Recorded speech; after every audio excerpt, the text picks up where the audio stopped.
नामस्मरण करणं किंवा उपासना करणं याच्यातनं मला खूप शांतता मिळते. मन शांत राहतं माझं, त्याच्यात खूप मदत होते.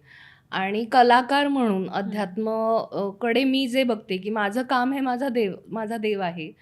मूर्तीतला देव वेगळाच ऑब्व्हियसली, तो तर आहेच. पण माझं काम हा पहिला देव माझा काम आहे, ज्याच्याने माझं घर चालतं. आणि मेन म्हणजे नामस्मरणाने किंवा कलेच्या नामस्मरणाने किंवा कलेची उपासना करण्याने माझं मन शांत राहतं. माझं आयुष्यात स्थिरता येते. म्हणजे अध्यात्म हेच शिकवतं आपल्याला, की प्रामाणिकपणा असला पाहिजे तुमच्या कामात किंवा एक माणूस म्हणून पण तुम्ही प्रामाणिक असला पाहिजेत. संवेदनशीलता अर्थात. पाहिजे, की खूप महत्त्वाची आहे ती. आणि मग तुम्ही संवेदनशील असाल तर तुम्ही समोरच्याचंही दुःख म्हणा किंवा जे काही स्ट्रगल आहे ते समजून घेऊ शकाल खूप चांगल्या रीतीने.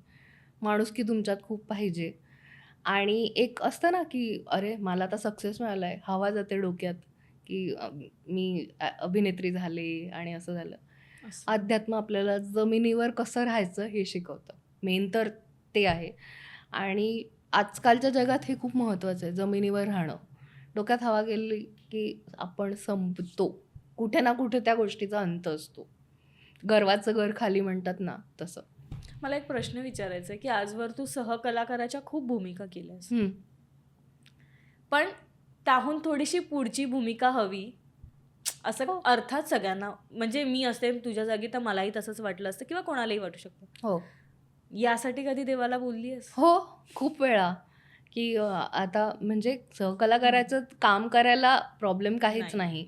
प्रत्येक कॅरेक्टर महत्त्वाचं असतं. आपल्यामुळे त्या स्टोरीमध्ये काहीतरी चेंज होतोय, हे पण तेवढंच महत्त्वाचं असतं. नुसतं हिरो-हिरोईन असून उपयोग नाही ना. मी आहे, माझ्यामुळे पण स्टोरी घडते.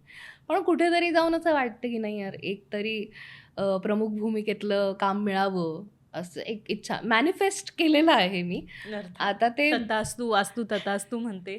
सो अर्थात ही हो. तुझी इच्छा लवकरच पूर्ण होईल. Thank you. आणि मग आपण पहिला इंटरव्ह्यू करू. येस, नक्की. नक्की. नक्की, नक्की.